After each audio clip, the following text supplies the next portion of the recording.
Hello students. अब हम लोग अपना इकोनॉमिक्स का टॉपिक आगे का कवर करेंगे। अभी तक हम लोग ने सर्कुलर फ्लो ऑफ इनकम पढ़ा, उसके बाद हमने टाइप ऑफ फ्लो पढ़ा, लेकिन अब हम पढ़ेंगे circular flow in different economy कि अलग अलग इकोनॉमी में कितने तरह के हमारे सर्कुलर फ्लो होते हैं। ठीक है, तो पहले हम एक सिंपल इकोनॉमी में पढ़ते हैं, टू सेक्टर इकोनॉमी। ठीक है, कि किस तरह से हमारा जो पैसा है वो फ्लो होता है। फ्लो मतलब पैसा कैसे घूमता है मार्केट में। आप इस चीज़ को देखिए, जैसे ये टर्म्स अब आप लोगों के सामने आ रही हैं, circular flow, household, two sector, expenditure phase. तो इन सारे वर्ड्स को आपको अपनी टंग पे लाना होगा, है ना, तभी आप लोगों को ये याद रहेंगे और तभी आप लोग इसको लिखोगे। क्योंकि अगर हमने अब जैसे अब हम सर्कुलर फ्लो ऑफ मनी या इनकम इस तरह से बोल रहे हैं, तो आपको लिखना भी ये चीज़ ऐसे ही है ना। अब मैं ये तो बार बार नहीं बोलूँगी कि पैसा आया, पैसा गया, पैसा घूमा, तो ये अगर ऐसे बोलेंगे तो हमारी टंग पे वही चढ़ जाएगा। ठीक है, लेकिन हम उसे वैसे लिख तो नहीं सकते हैं ना। सारे जो हमारे मार्क्स हैं वो तो हमारे राइटिंग स्किल्स पे ही बेस्ड हैं। तो आप लोगों को अब अपनी हैबिट में इन्हीं वर्ड्स को बोलना लाना पड़ेगा। ठीक है, अब दूसरी चीज़ देखो, अब अगर आप एक बार बोलोगे, दो बार बोलोगे, तीसरी बार में तो आपकी ज़ुबान पे ये चढ़ी जाएंगे ना वर्ड्स, क्योंकि आगे आगे तो इससे भी ज़्यादा बड़े वर्ड्स हमारे यूज़ में आने वाले हैं।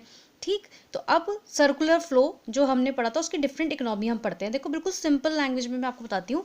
जैसे इन सिंपल इकोनॉमी यानी कि टू सेक्टर इकोनॉमी जो होती है वो उसमें दो चीज़ें होती हैं, एक हाउस होल्ड और एक फर्म।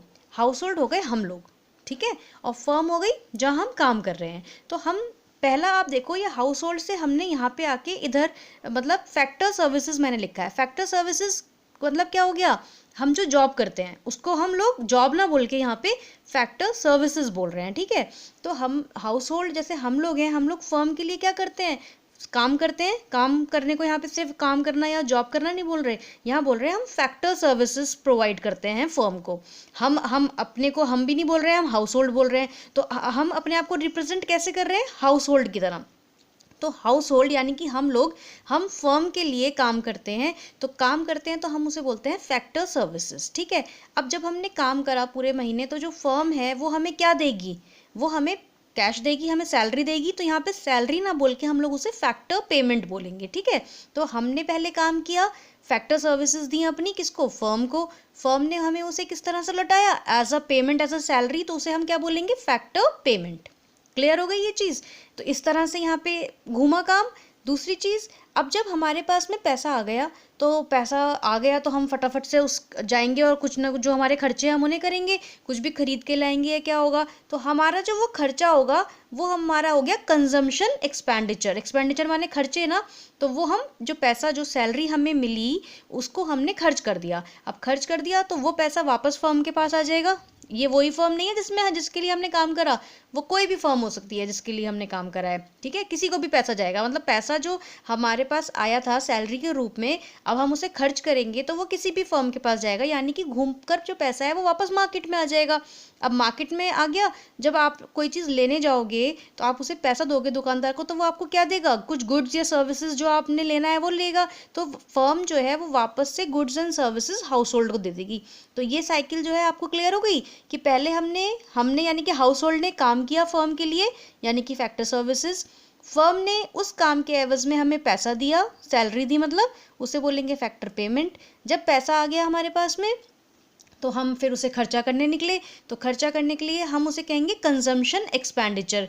और वो वापस से पैसा किसके पास आएगा, फर्म के पास, मतलब मार्केट के पास ही आएगा वो पैसा। और वो पैसे से मार्केट हमें क्या देगी, वो जो फर्म है वो हमें क्या देगी, गुड्स एंड सर्विसेज जो भी हम लेने गए हैं, गुड्स एंड सर्विसेज, यानी कि वो चीज़ वापस हमारे पास आ जाएगी।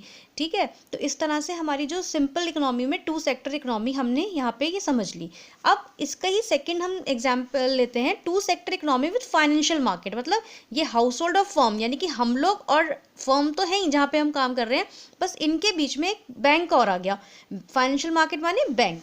ठीक है, अब हम वो जो हमारी साइकिल है वो तो ऐसे ही चलती है जैसे ऊपर की है, तो इसलिए मैंने दोबारा बनाई नहीं कि हम फैक्टर सर्विसेज देंगे और वापस फर्म हमें सैलरी देगी। लेकिन यहाँ पे जो बीच में ये बैंक आकर बैठ गया, उसमें क्या होगा, सपोज करो हमारी सैलरी है 40,000 रुपीज़। तो जब आपने काम करा, 40,000 का काम करा होगा तभी तो 40,000 रुपये आपको मिले। तो 40,000 का जो हमने काम किया, इसने हमें सैलरी दे दी 40,000। अब सैलरी तो हमारे पास 40,000 आ गई, लेकिन ऐसा तो ज़रूरी नहीं है ना कि हम सारा का सारा खर्च कर दें।